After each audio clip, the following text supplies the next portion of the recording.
এদেরকে নিয়ে যেতে হবে। সব টাকা পয়সা সব দিয়েছে, সবকিছু আছে, কিন্তু যে তারিখের মধ্যে টিকিট পাওয়ার কথা সেই তারিখে টিকিট পায়নি, কাজে যোগদান করতে পারেনি, কাজে এটা নাকচ হয়ে গেছে। বন্ধু মানুষ না করতে পারে না কথাটা, বল ঠিক আছে আমি দেখবো। এখানে বসে অনেক পরামর্শ করলো, সবাই পরামর্শের মধ্যে নেগেটিভ, যে এটা তো পারা যাবে না। উনি বললেন আমি গিয়ে দেখবো। উনি সত্যি সত্যি আন্তরিকভাবে দেখলেন আসলে কঠিন কাজ, কারণ ওনার একার হাতে এগুলো সমস্ত ক্ষমতা নাই এটা করেন।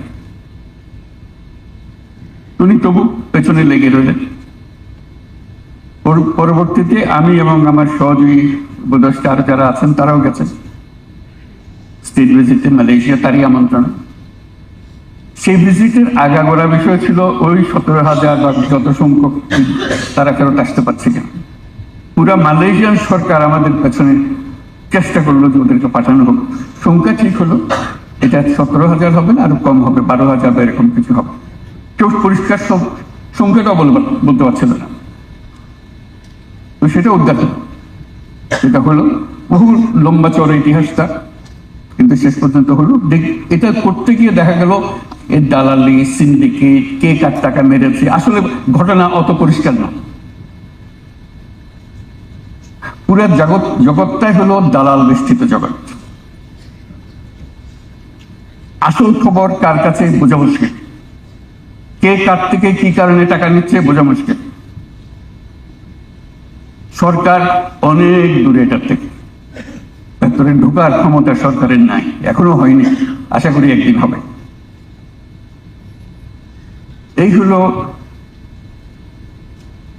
মানুষ যারা বিদেশ যেতে চাচ্ছে তাদের কপাল। জাপান গেলাম, শুনলাম তাদের বহু লোক দরকার। আমরা বলি যে আমরা লোক নিয়ে বসে আছি, কত লোক লাগবে বলো। আর কোন কোন দেশ থেকে লোক, ইতিমধ্যে তারা লোক নেওয়া শুরু করেছে, সেটাই আপনাদেরকে জানানোর বিষয় আমার। ইন্দোনেশিয়া থেকে লোক নিচ্ছে, আরো কোন কোন দেশ থেকে লোক নিচ্ছে, নেপাল থেকে লোক নিচ্ছে। এবং নেপাল থেকে খুব সম্ভব যখন জাপান ভিজিট করি গত বছর, ইতিমধ্যে তারা 7,000 লোক নিয়ে গেছে নেপাল থেকে। জিজ্ঞেস করলাম বাংলাদেশ থেকে কত, যেটা দেখো অতি নগণ্য পরিমাণ, 1,000 2,000। তেমন নেপাল থেকে চলে গেল 7,000, বাংলাদেশ থেকে যেতে পারলো না, এটা কোন ধরনের কথা হলো? কোন ধরনের সরকার হলো এটা?